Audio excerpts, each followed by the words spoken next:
Hello, and welcome to Stories from India, a podcast where we talk about myths, legends, and folk tales from India. I am your host, Narad Muni, and I'm a mythological character myself. I have the gift of eternal life and knowledge of the past, the present, and the future. By profession, I'm a traveling musician and a storyteller. So, the way I'm doing my job is by podcast. In this episode, we are doing a folk tale from the eastern Indian state of West Bengal. This is a story about plants that are magically linked to people who plant them, animal twins who have an affinity for human twins, a witch who can transform herself into a deer and who really likes board games, and a special fruit that can help with a succession problem. So let's jump in. Our story begins with a king and a queen, Raja and Rani. Everything was fine in their kingdom except for one thing. They had a succession problem. They had no children, and given the prevailing opinion of royalty in ancient India, adoption was not given too much thought. Raja and Rani looked for miracle workers.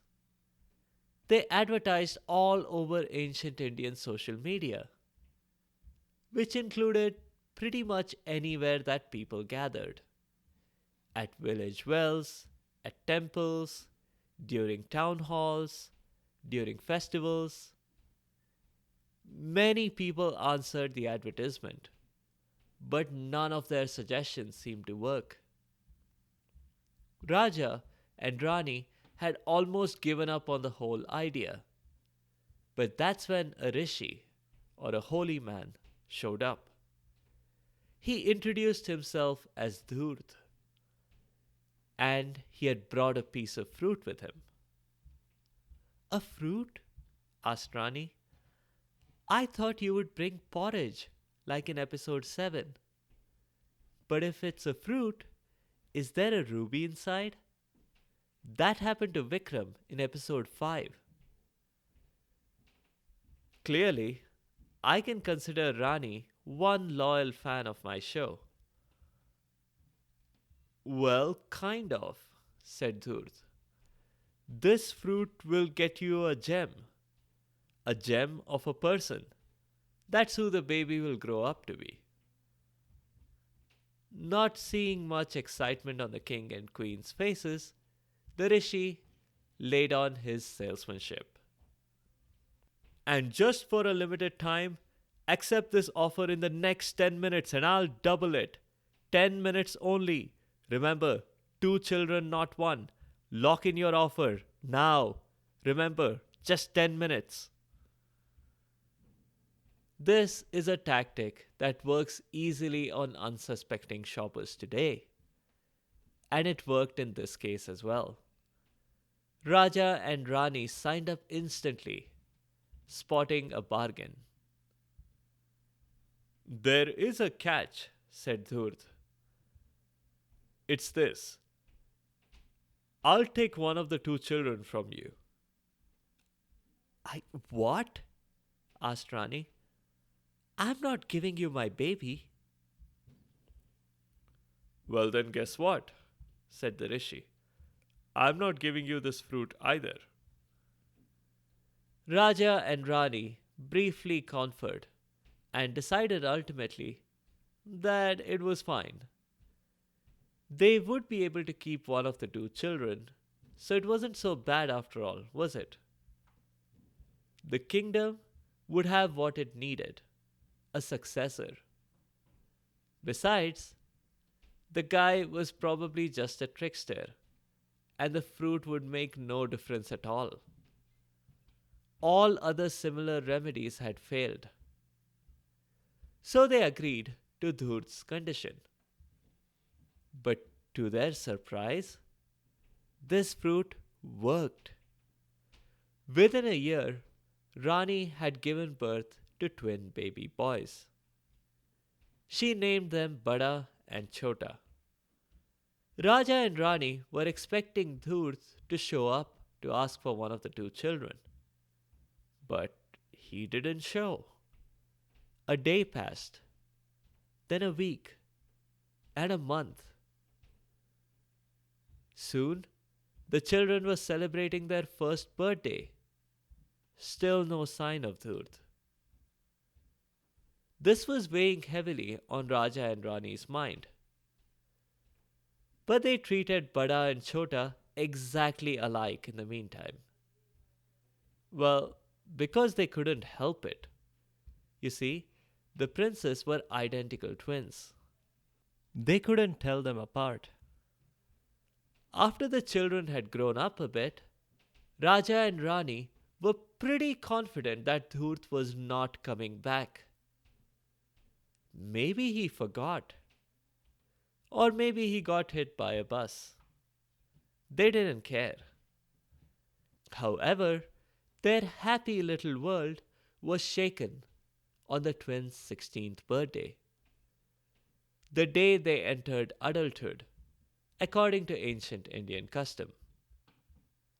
That was the day Dhurt came back. He demanded custody of one of the children. He didn't care which one. Any one of them would do. He just needed to cash in on the promise. And no, there was no statute of limitations here. Dhurt had been careful in designing their contract, so he chose when it was time to collect the child. Raja and Rani could not make up their minds about which child should go with Dhurt. Bada and Chota had had identical treatment from everybody in the kingdom so far. Their training, their education had been identical so far. They'd even scored identical grades on every exam. When asked, Bada and Chota each said that they wanted to go. Not that they wanted to escape royal life. Rather, each wanted to sacrifice his life of luxury so his brother could be happy instead. They were at an impasse until someone suggested that they flip a coin. It did take a while to figure out who won the coin toss. Maybe they should not have used a coin featuring the identical princes on each side of the coin. But after that confusion, they used another coin, and it turned out that Bada won that toss. Bada prepared to leave, and as part of that, he planted a special plant right in the center of the garden. He explained that the plant was permanently linked to his own health. If all the leaves were green and healthy looking, it meant he was fine as well. If the leaves faded, it meant he was in deep trouble. And if the plant died, it meant that he would too. Wait, what if the gardener accidentally chops down the plant? Asked Chota. Haven't you been listening? Replied Bada. I will pass away too. And what if a caterpillar eats the leaves? Asked Chota. You'd better not let that happen, replied his brother. In fact, go on, get started right now. And he shoved Chota away. With Chota and his pesky questions out of the way, he quickly handed a manual and a pack of plant food to his parents, and then started off on his way with Dhurt. As Dhurt and Bada were making the long journey to Dhurt's home, they saw a dog on the way.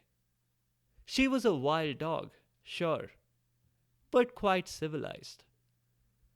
One sure sign of that was the polite way in which her daughter, Nishta, asked her if she could please leave home and go live her own life in the company of Bada, who looked handsome and was surely a prince. Mother Dog had no objections at all.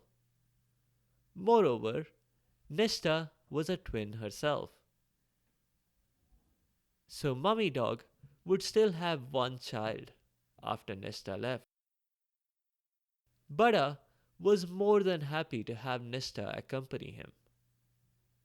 Frankly speaking, Dhurt hadn't said a word, and he was not a very good traveling companion. An exactly similar incident happened with a baby hawk, who also joined Bada. When they all reached Dhurt's home, nothing really happened. Everything was incredibly boring. They ate, they drank, they slept, they watched TV.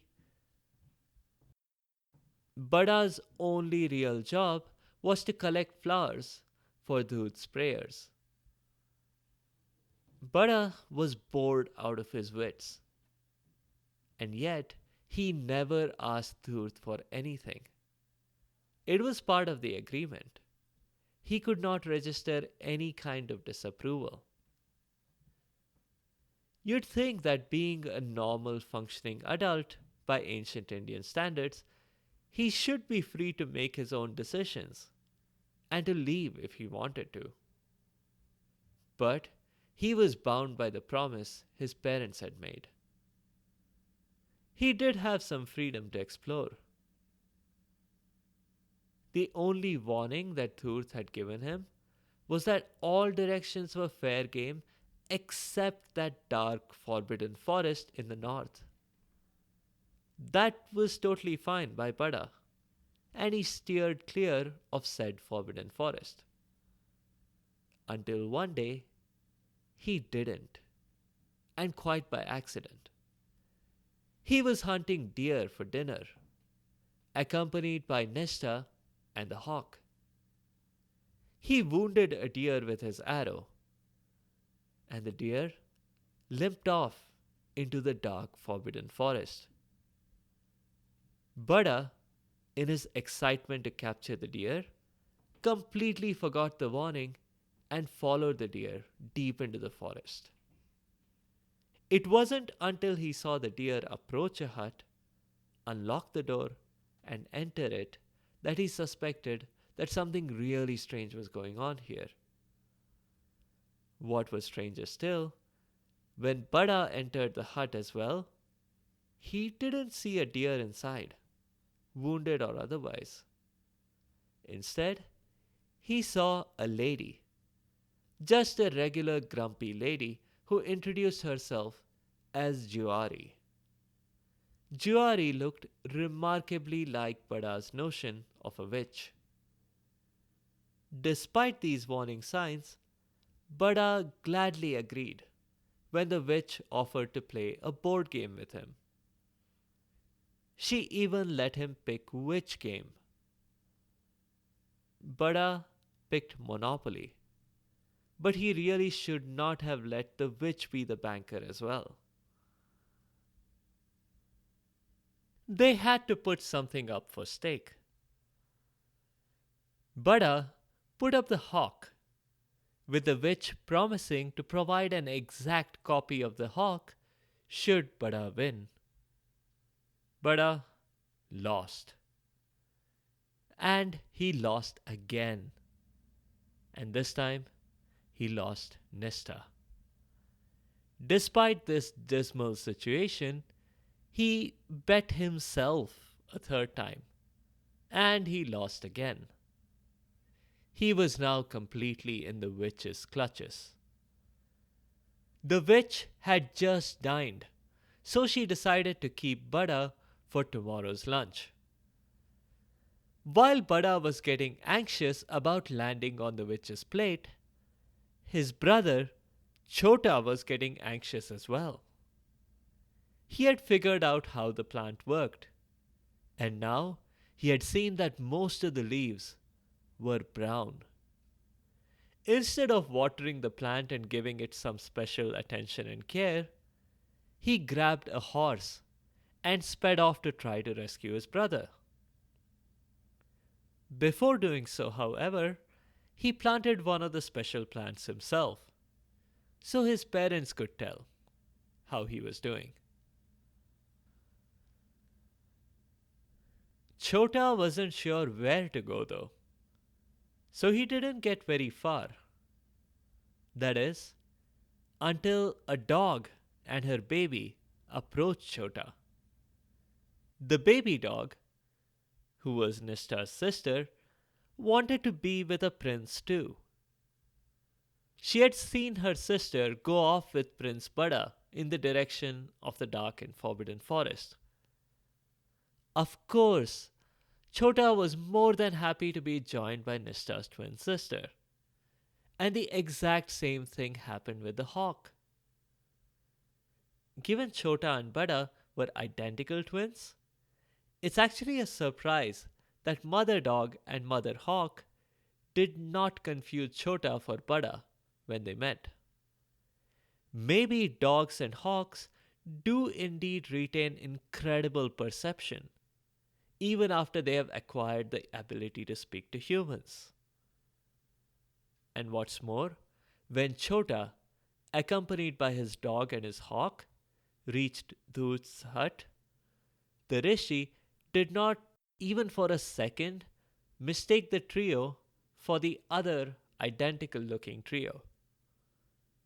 In fact, the only characters who were confused between Chota and Bada so far were their parents. Such are life's mysteries.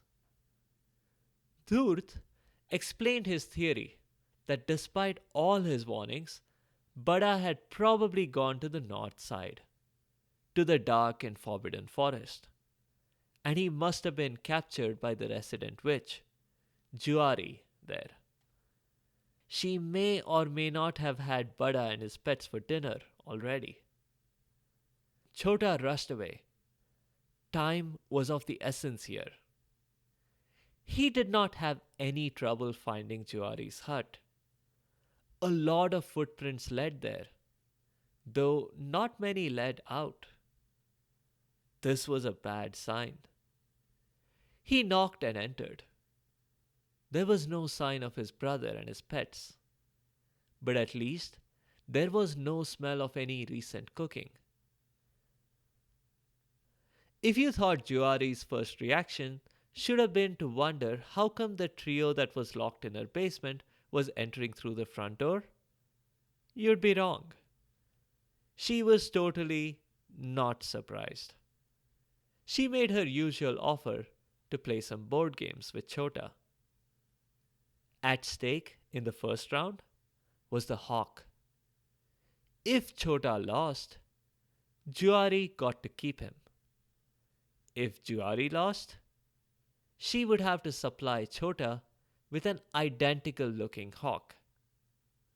Same stakes as when Bada had played. Except this time, they were playing Ludo. Chota won, and in the next round, he won the dog back, and then finally, his brother. You must wonder why Juari didn't stop while she was ahead. But that's often a problem with gamblers. 3 pairs of twins were now united. They thanked Juari and were about to leave when she spoke up. I like you all. You seem like a nice bunch. You were trying to eat us, pointed out Bada. Yeah, I was. And maybe you'd have tasted well too. But that's besides the point. Your brother won you your freedom fair and square, so I'm not thinking about eating you anymore. My point is, I do want to warn you. You don't have long to live. Your master, Dhurt, is a deceitful guy. He means to end your life. What? But he's been okay to me, replied Bada. Not exactly chatty or friendly, and he has had numerous opportunities since I first arrived at his place. Why didn't he just do it already? He's waiting for the full moon, explained Juari. He's going to take you to a temple, ask you to bow your head to the goddess Kali there, and then, and when you do, he'll chop off your head. Oh no, said Bada. How can I get out of that? I don't think anything can stop me from bowing to a deity in a temple if someone asks me to. It's an inconceivable thing in these times that we live in. Juari suggested something which Bada liked and decided to try. But Chota would be a backup plan too, in case Juari's idea did not work. The brothers thanked Juari very much for the tip. She replied that it was nothing and that it was just her job as the friendly neighborhood witch. Bada and Chota decided it would not be wise to point out again that the friendly neighborhood witch had been trying to eat them. Anyway, they went back to Dhur's place. Well, guess what? That very night was the full moon, and Dhurt was unreasonably ecstatic that Bada had managed to escape Juari's clutches. He insisted that they visit the goddess Kali's temple to show their thanks. And just as Juari had predicted, that's exactly what happened.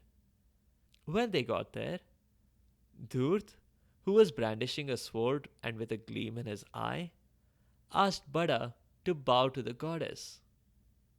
Bada followed Juari's suggestion to the letter. Bow? What does that even mean? You know, being a prince, I've never actually bowed to anyone in my life. I don't know how to do it. Oh, you silly boy, exclaimed Dhurt. Here, let me show you. He bowed, but that was the last thing he did. Because when he was bowing, Bada quickly knocked him out. Permanently. Free from Dhurt, Bada returned home together with Chota and their pets. Raja and Rani were expecting them. They had, after all, been watching the plants. That's all for now. Some notes on the show. Very unusually, for a story from ancient India, there are no princesses in the story to be paired with a princess. If you thought there was a moral in the story about no gambling, you're wrong. It's true, the older brother lost everything, but the younger one won it back the same way. And at the same time, managed to get the tip that saved Bada's life. As is usual on the show, the names of the characters are Hindi translations for who they were. Bada is the Hindi word for big, and Chota is the word for small. Raja and Rani are Hindi names for king and queen. Dhurt means sly or deceitful. Nishtha is loyalty or allegiance. And Juari means a gambler. The original story repeatedly distinguished between the two brothers by age, even though the actual age difference between them is just a few minutes. My opinion is that this was just a tactic to avoid naming the characters. That's all for this week. In the next episode, we'll do a story which explains how the very famous temple at Tirupati was founded. And I make an appearance in the story. If you have comments or suggestions, or if there are particular stories you would like to hear, please do let me know by leaving a comment or a review on the site sfipodcast.com or tweet at sfipodcast. You can also find me on Instagram and Facebook. Be sure to subscribe to the show to get notified automatically of new episodes. Thanks to all of you listeners for your continued support and your feedback. The music is from purpleplanet.com. That's purple-planet.com. I'll see you next time.